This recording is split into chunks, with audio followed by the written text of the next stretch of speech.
Hello, and welcome to another episode of Around the Verse. I'm Sandy Gardner. And I'm Chris Roberts. In today's episode, we'll be taking a look, and maybe more importantly, a listen at some of the ways that we use audio in Star Citizen. Yes, and it's always good to listen. But first, let's go to LA Studio Director Kieron Davis for a quick Star Citizen project update and see what the devs have been up to recently in the PU. Thanks, guys. If you're following along at home on the roadmap, we're going to kick things off with characters. The character customizer being introduced in Alpha 3.1 is being polished by several teams, working to fine-tune this highly anticipated feature. The gameplay feature team is tweaking the options for eye and skin color, as well as the way they're presented within the customizer. We want to make sure the interface is intuitive and responsive as possible, and the UI team continues to make adjustments to the customizer to ensure that. The character customizer is one of the most exciting new features coming online with Alpha 3.1, as it will allow citizens to begin their journey creating an avatar that can fully represent them within the Star Citizen universe. On the roadmap, we see that all tasks for this feature are completed and have entered the polishing phase, where feature teams work with QA to hammer out as many bugs as they can before bringing the first iteration of this character customizer to life. Joining the character customizer in polishing are helmet improvements, including updates to the model geometry, efforts to make sure certain characters are well lit within the helmets, and fix bugs like the light persisting even when the helmets are not being worn. Additionally, our character teams are working on a few other projects that you don't see on the roadmap, but are integral to features and content planned for future releases. You can also see here the work being done on character models for male and female senators, as well as finishing touches being put on the Legacy Outlaw and Legacy Marine armor models. When we say Legacy armor, we mean older armors within the Star Citizen universe.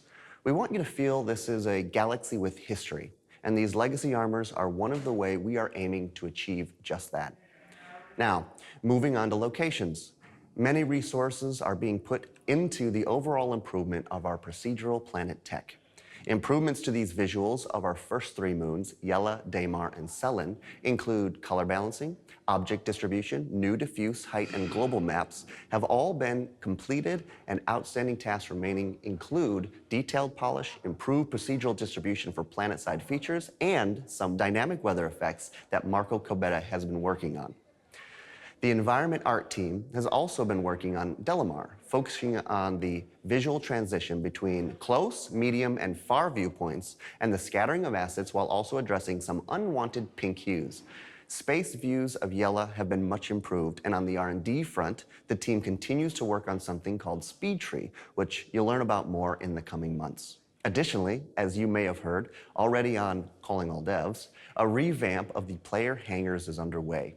They are currently in gray box as work continues on making them properly modular so they'll function in a variety of Star Citizen environments. It's still too early to say when these new player hangars might make their way into the persistent universe, but keep an eye on the RSI roadmap for an addition in the future. Continuing to look ahead, the environment art and tech teams work to prototype the planet Hurston and its moons. For Lorville, the teams are discussing the best way to approach it utilizing the procedural planet object presets, while one of Hurston's moons, Ariel, has begun the process of white box blockout. For this particular moon, we're looking at some very unique geography, and you can see that the team has made a lot of meticulous progress building up the biomes. For some early work on the planet Hurston, check out our CitizenCon 2947 presentation available now on YouTube. From locations, we're heading over to gameplay, where feature teams have been working on bringing the Service Beacon distress call system to life, which will ultimately allow players to contact each other in-game to request assistance or services. QT markers will show up when a player accepts a beacon, following the same system currently used for in-game missions. As with many of the other new features that come online with every Star Citizen release, this initial iteration is an important step to player-generated missions and content, and we're excited to see how each and every one of you will be using it. So far, the notification range will be tunable. You'll have the ability to untrack or cancel a beacon once you've accepted it, and the pop-up notification system will continue to be iterated on in future releases for Star Citizen. Teams are also adding additional polish to the personal management app in your mobiGlas. This includes work on the Star Marine loadout customizer. For example, whatever you've earned in the PU will carry you over to Star Marine. Now, some items may not be available for certain game modes, and the team is working on specific UI elements that will help you know what it is and what isn't available. In ship news, the vehicle team continues to make finishing touches to the ships and vehicles going live with 3.1, which you saw last week in our updated ship shape. And in the world of weapons and items, we have some exciting ship and FPS weapons from Gallinson, Amon, and Reese, Preacher, and more, entering their polishing stages. Concept art is finalizing the design of the Joker distortion cannon, blocking out the bearing pistol, and working on several other guns for FPS. And what you see here is some of the work VFX has done this week on improvements to railgun impact and distortion scattergun effects. Finally, this week in Core Tech, we have closed out 45 of the 46 tasks needed to meet our performance optimization goal for Alpha 3.1. This is, of course, a process that will be ongoing throughout development, but having put a lot of focus on improving frame rate this quarter, you should be able to easily see what the teams have accomplished for this upcoming release. Well, that's it for the Star Citizen project update this week. Back to you, Chris and Sandy. Thanks, Eric. Yes, thank you very much, Eric. And with Alpha 3.1 just released to a wider testing group in the PTU and a live release a week away, our dev teams and designers are looking ahead to Alpha 3.2 features and content. As part of this, we evaluate where we are, set priorities, and make adjustments while also looking at quality of life issues in the current gameplay. We thought it would be useful to get your input on what potential aspects are important to you as far as this goes. So look for a community poll tomorrow to help us with our roadmap. Speaking of the roadmap, as you saw in Eric's update, not everything we work on for the games makes it onto the roadmap. One aspect that you don't see, for instance, is audio. Yes, audio is one of those things where if it's done right, you almost don't notice it at all, but it's hugely integral to conveying the stories, experiences, and immersion that drive the game. Let's go to Lee Banyard and some of our other audio team members to find out more about the design and implementation of Star Citizen sounds in this week's feature. Hi, I'm Lee Banyard, Audio Director here at CIG. Today we're doing an audio special about how audio contributes to immersion, gameplay, emotion of the whole game, and we'll go through it piece by piece with going through all the different people who contribute to the experience in various ways.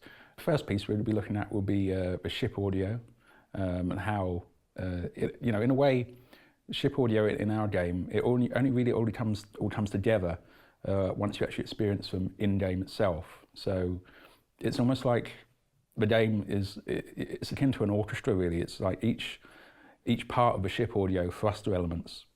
It's very difficult to say, just take them in isolation and appreciate them. They all work together, and the game is almost doing the job of, as you pilot your ship, it's playing them and articulating them in a way that you can't experience anywhere else.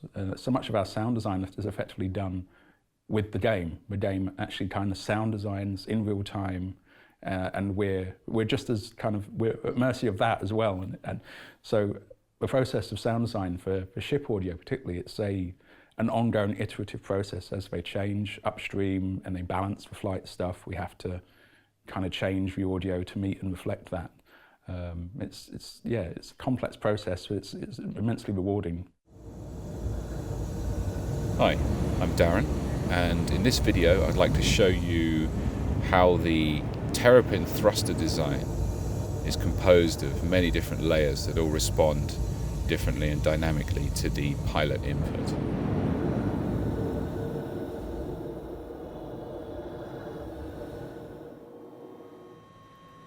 This is a rather subtle layer that sits in the background and plays counterpoint to some of the more energetic layers. So while those bigger, more robust layers will kind of rise in pitch and volume when the ship is exerting itself, this one kind of falls in pitch and sounds a bit sort of thinner and less energetic.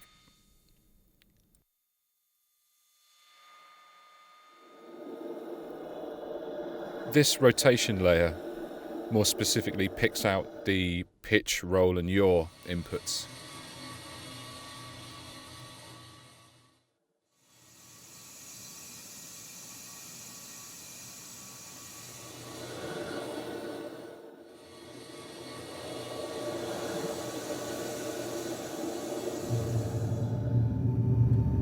This one's a bit more general. It's tied to the numbers coming from the amount of thrust that's happening. So this is kind of describing what the thrusters are doing mainly.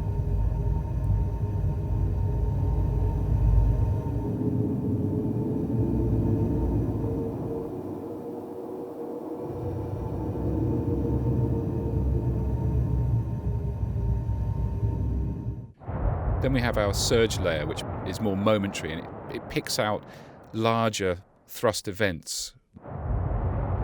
So lots of acceleration or lots of deceleration tend to push this layer up. Here's the strafe layer now for when we're doing translational maneuvers. And that works obviously in concert with the rotation layer.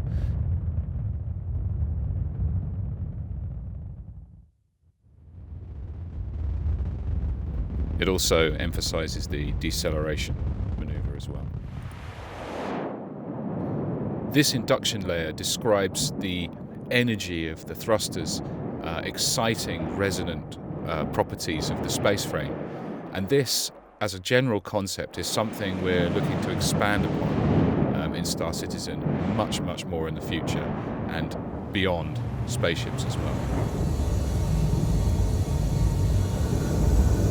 So here it all is in concert, and hopefully you can pick out all of those component parts that we've heard in isolation before. Thanks for watching.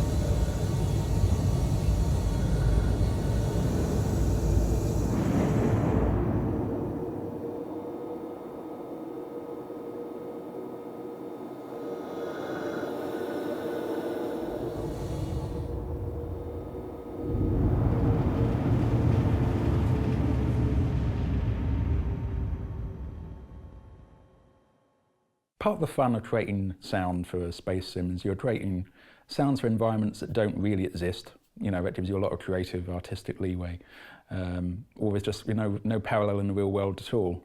And, I think there's a lot of emphasis on the sound, there's a lot of responsibility in creating a kind of narrative, a mood, an experience that, brings stuff up over and above what it would be in real life. So yeah, ambient sound plays a huge role.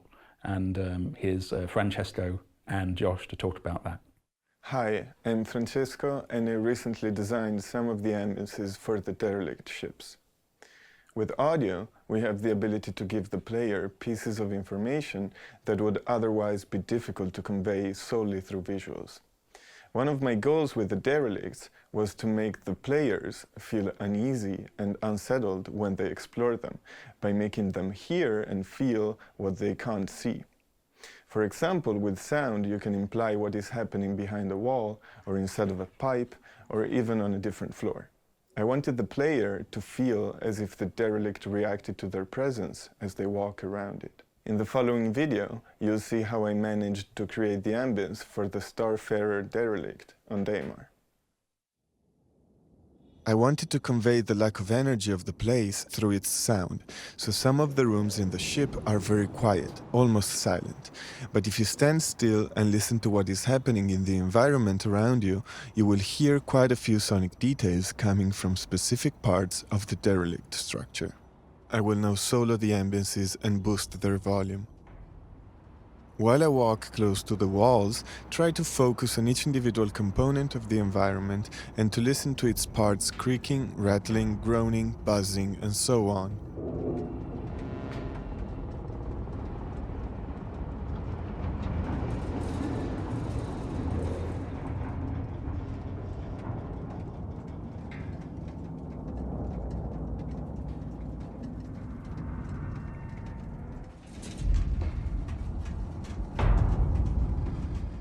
The further you go into the ship, the darker and eerier the ambience becomes.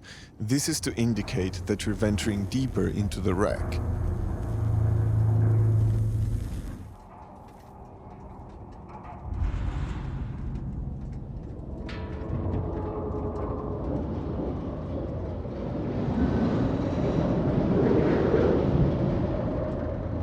With sound, you can guide the player through the level. So for example, emphasizing the wind when you're close to the exits is a very effective way of letting the players know they're nearing a way out.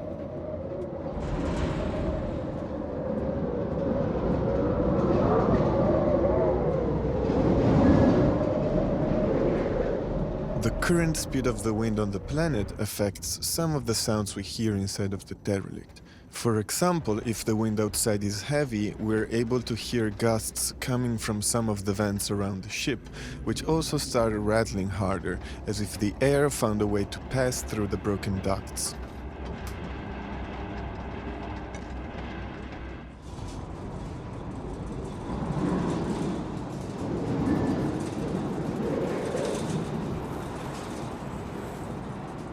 Thank you for listening.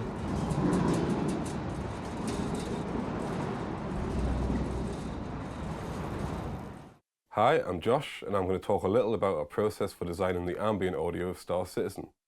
In this quick video, I'm going to show you an audio system I've been prototyping for supporting the outpost power level states and the sound of the weather outside interacting with the outpost structure. So at some point in game, we're going to be able to turn these outposts on and off by inserting or removing the power core from the power module. We really wanted to capture that feeling of finding shelter in a safe place during a storm when the player comes in from the environment outside and turns on one of these outposts. For the time being, there are two states, powered down, powered on, and all of these audio spots you see here respond to that state. So if I just bring down the power level parameter here in Ys, you'll hear the audio transition to the powered down state. This brings up the general ambient room tone of the place, as well as bringing in some of the sounds of the structure and all the machinery settling back into their resting state after being powered down. Eventually, when we have animations for the outpost power up and power down sequences, you'll really be able to see and hear the outpost generator spooling up and down. We're also prototyping a sound system to cover the idea of the outpost structure reacting to the weather outside the outpost. So this isn't set up in game yet, and as the audio team, we're downstream and we rely on a lot of the game systems working before we can do a lot of the interesting stuff we want to do. But we can start preparing for when we eventually have a system like this by generating our own parameters in Ys to prototype with. So this parameter, temp wind speed, allows us to hear how this system might work in game. So this is what we call a blend container, which allows us to crossfade between different sounds depending on the information that we get from the game. Here we're crossfading between different wind speeds based on the wind speed outside, and here we're triggering sounds of the structure creaking, vibrating, and moving subtly when the wind hits a certain speed and stays there. We also have a new system on the audio code side called the audio propagation system, which basically allows us as sound designers to get a lot more useful information about the way that sound can travel between different rooms and areas to reach the listener. For example, the wind and creak emitters on the exterior of the outpost sections are aware of the atmospheric conditions outside, so they know not to activate if they're on a planet without an atmosphere, and they know to activate if they're on a planet with an atmosphere. These outposts have been a great way to explore ambience that reacts to meaningful game parameters, which is an area of the game's sound that is only going to get more and more crucial as development continues. So we'll have a quick listen to that in-game.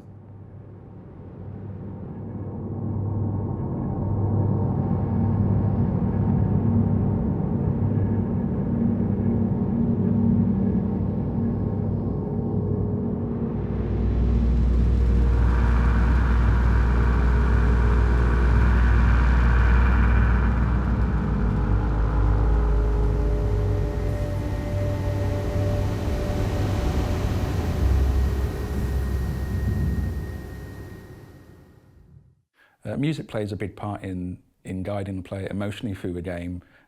We have so many associations with music, due to film and other games, of course. And for our game, it's no real exception. We kind of, it's there to, pull you through. And, it can be manipulative, but when it's done well, it's kind of a seamless overall contribution to the narrative experience. And on that note, here's Phil Pearce-Morwood to tell you about that. We've recently been working on expanding our music content for the PU. This includes new music for space stations, landing zones, moons, and other points of interest. To get new music in the PU, we start by drafting a composition request. These typically include concept art, playthrough captures, reference tracks and music direction from Chris Roberts and Lee Banyard, our audio director, and the wider audio team. These are sent on to our PU composer, Pedro Camacho, and through discussions back and forth, iterations and polish, we get to a point where we can implement the final cues in the game. At the moment, we're experimenting with new implementation methods to increase the perceived variation of these music cues. We're currently doing this by bookending each main cue with specifically composed intro and outro variants. However, we're looking to further expand this in 3.1 and beyond by adding additional stem variation with each of these current elements. So here's a quick video about a recent music addition and how it's been implemented with these intro-outro variants. So in the 3.0 release, we added music to Port Olisar, Levski and Grimhex, and for this video we're going to take a closer look at one of the Grimhex cues. Okay, so here we are in the Wise project, and the track we're going to look at today is Grimhex 2. So in this playlist container, we've got multiple intros, multiple outros, and the main body loop there. Okay, so let's get into the structure of the playlist container. So this is a sequence container which holds 3 random containers, the first one holding all of the intros, the second holding the main body piece, and the last one is holding all of the outro tracks. So the idea behind this is when the game triggers this Grimhex track, it will randomly select from one of these 3 intros, then transition into the main body piece, and then transition into a randomly selected outro, one of these 3 here. Now the reason we've done this is to provide a greater degree of variation for this cinematic cue. So you're not always hearing the same intro and the same outro, giving you a bit more of a varied music experience in these locations. So let's go ahead and trigger this Grimhex cue and see how the intros are randomly selected.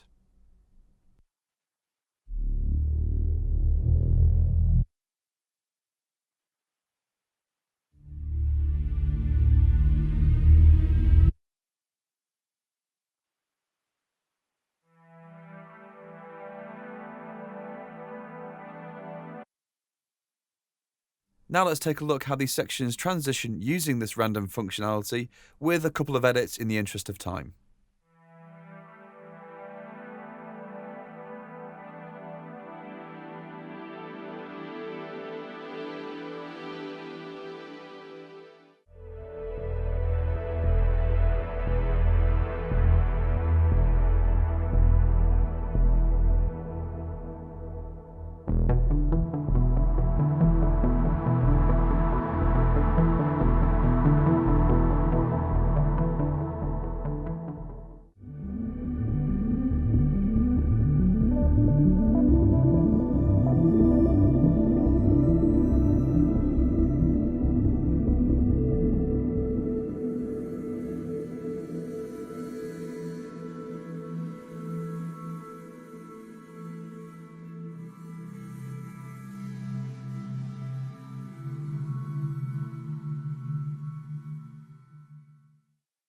Okay, so let's take a quick look at the Grimhex level in the editor and just quickly go through how the music is implemented in the level. Okay, so here we are at the Grimhex location, and you can see there are 2 red spheres. Now these are music areas. So the larger sphere correlates to the armistice zone boundary, and when you're in there, it will play an armistice zone ambient cue. Now we've designated these to be friendly, neutral, and outlaw. So Port Olisar being friendly, Levski being neutral, and here Grimhex being outlaw. So whilst you're in that sphere, it will trigger the outlaw ambient music. Now the smaller red sphere is the music area which triggers the cinematic cue for Grimhex, be it Grimhex 1 or 2. So as you enter that location, you should be welcomed with one of the cinematic cues with the multiple intros, main body piece, and multiple outros. And once that is complete, it will default back to the outlaw ambient music. This type of music implementation for points of interest in the PU is still a work in progress and currently quite rudimentary. However, this is a system that we do want to fully flesh out in the future. So the next time you're heading out to Port Olisar, Levski or Grimhex, just take a moment and listen out for these new ambient and cinematic cues. I hope you've enjoyed this quick video. Thanks for watching.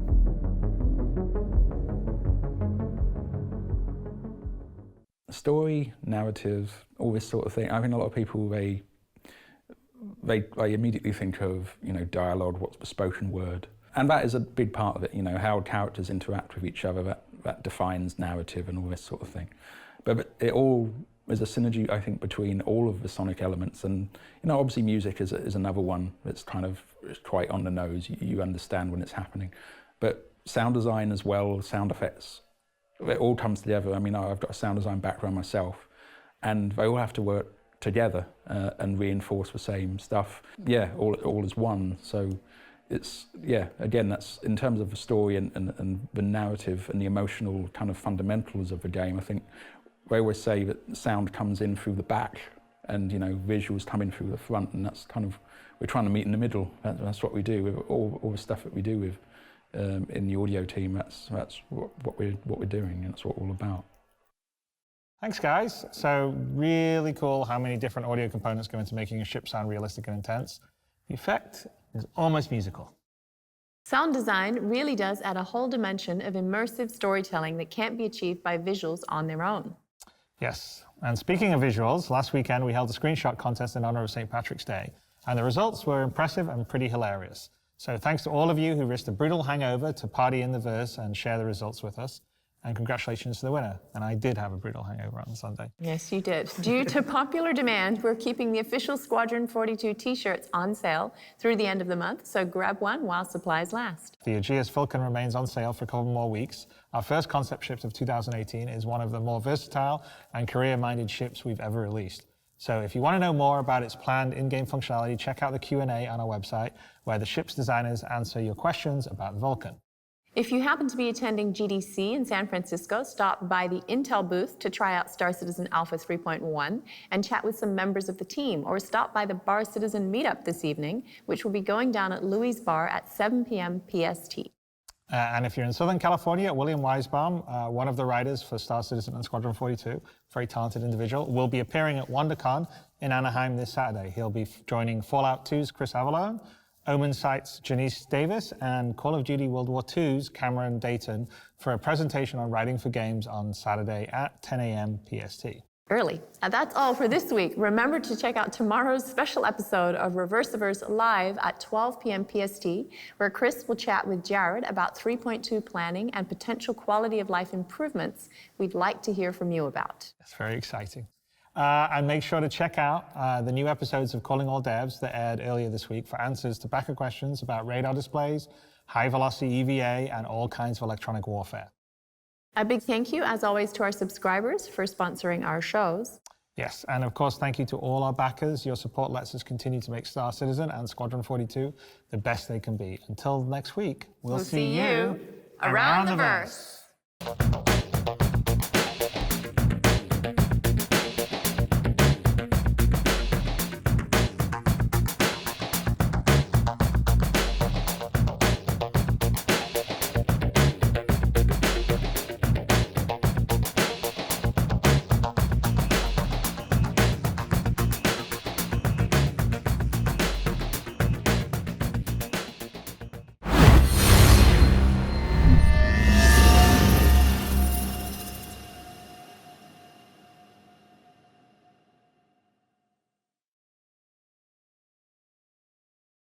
Thanks for watching. For the latest and greatest in Star Citizen and Squadron 42, you can subscribe to our channel, or you can check out some of the other shows, and you can also head to our website at www.robertspaceindustries.com. Thank you very much for watching.